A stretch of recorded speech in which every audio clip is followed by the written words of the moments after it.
Halo, selamat datang di channel Ruang Taktik. Di video kali ini, kita akan analisis Rafinha.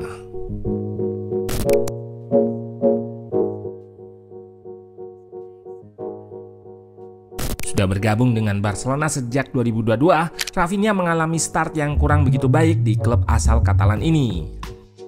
Di awal musimnya, ia tampil sebanyak 36 kali dan mencatatkan 7 gol serta 9 assist di La Liga dan UCL, di mana torehan tersebut sudah hampir pasti dilewatinya musim ini karena di 10 match La Liga saja ia sudah mencetak 5 gol serta 7 assist. Sementara di UCL sudah mencetak 3 gol serta assist pada 3 pertandingan. Tentu banyak yang bertanya-tanya, apa rahasia Hansi Flick bisa mengoptimalkan penampilan pemain Brasil tersebut? Meski musim sebelumnya kehilangan pos winger kanan oleh Lamine Yamal, Rafinha justru mampu beradaptasi dengan posisi dan peran barunya. Di luar lapangan, ia perlahan mendapatkan kepercayaan oleh rekan-rekannya atas kerja keras dan dedikasinya kepada klub. Musim ini ia didapuk sebagai kapten setelah Ter Stegen, De Jong, dan Pedri. Yap, otomatis ketika 3 pemain ini absen, Rafinha lah yang memegang ban kapten Barcelona di lengannya. Nah, penasaran dengan bagaimana Rafinha bisa menemukan performa terbaiknya? Let's go, kita bahas sama-sama.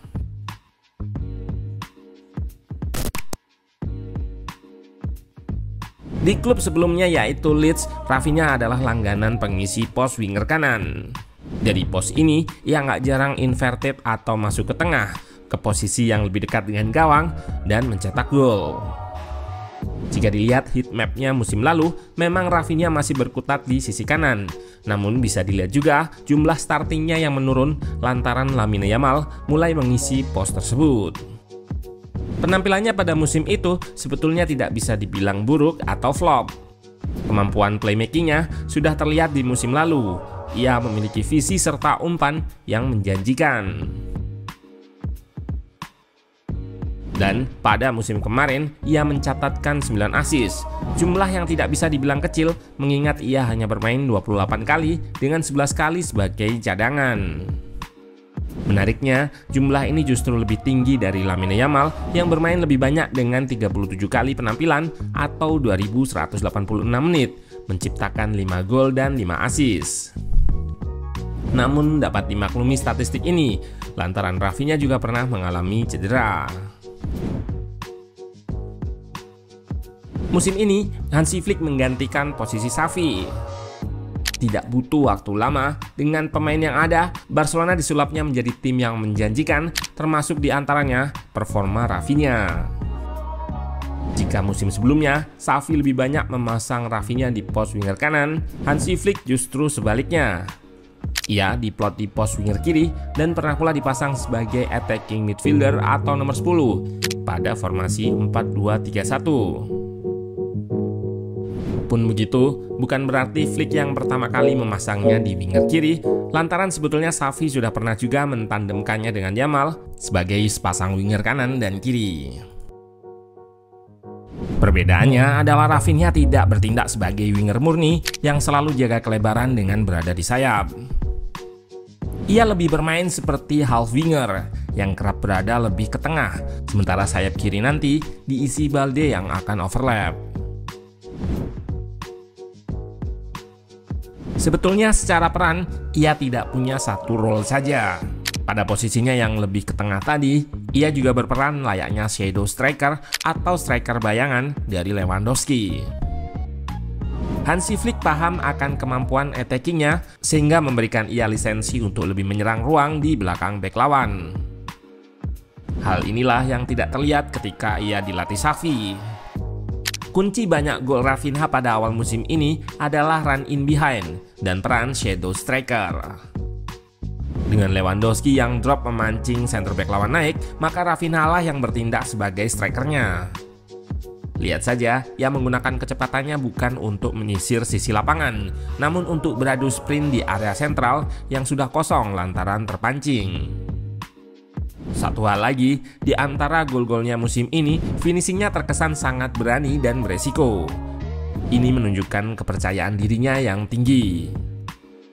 Lihat saja di laga versus Bayern, ia kembali ciptakan gol dengan perannya sebagai striker bayangan dan finishing beraninya.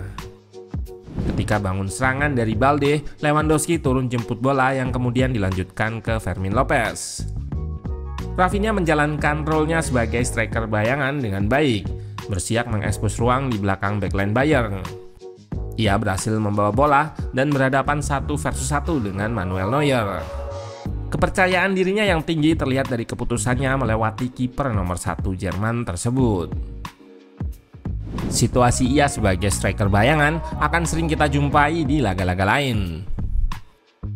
Diawali dengan pancing pres lawan, Inigo Martinez melanjutkan dengan serangan direct yang diarahkan ke Lewandowski.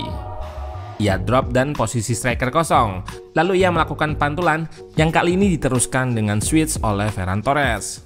Bisa kita lihat, Yamal tetap melebar, dan Rafinha yang menjalankan perannya sebagai striker bayangan. Kembali dengan percaya diri dan menceploskan bola ke gawang yang sayangnya dianulir karena offside. Kepercayaan diri yang ditumbuhkan oleh Flick juga jadi kunci, lewat pendekatan personal yang merupakan aspek non-teknis. Jadi, bukan hanya soal posisi dan peran saja yang berbeda. Kepercayaan ini yang nggak diberikan Xavi ke badannya. Musim lalu, ia selalu jadi pemain yang diganti pertama sebelum 90 menit. Tidak peduli ia bermain baik ataupun jelek. Contohnya, kasus saat diganti setelah mencetak gol lawan MU ini, di mana ia marah-marah di bench. Musim lalu, ia hanya bermain full selama 4 kali dari 28 laga total. Sementara musim ini sudah 8 kali dari 10 penampilan. Selain kontribusi dalam menyerang, Rafinha berperan besar dalam meningkatkan intensitas permainan Barcelona. Yep, Flick adalah fans dari permainan intensitas tinggi. Pressing di depan, garis pertahanan tinggi, semua itu membutuhkan fisik yang prima. Pemain depan dituntut jadi bek pertama, dan Rafinha menjalankan hal tersebut dengan baik. Ia bukanlah pemain yang malas dan bisa melakukan press secara intens, mengganggu build up lawan, bergerak naik turun. Dari radar chart ini pun terlihat jika ia punya aspek defending yang cukup oke untuk ukuran pemain yang berada di depan, terutama di aspek intercept serta tackle. Selain itu, aspek playmakingnya juga tetap terjaga. Ia punya akurasi umpan serta visi yang baik untuk melihat rekan yang kosong. Hal ini membuat Rafinha bisa mencatatkan banyak assist. Ia juga pemain yang tidak egois. Meski kesempatan untuk mencetak gol sendiri ada, Rafinha lebih memilih umpan. Ini adalah modal bagus untuk mendewasakan mental bermainnya serta rekan-rekannya.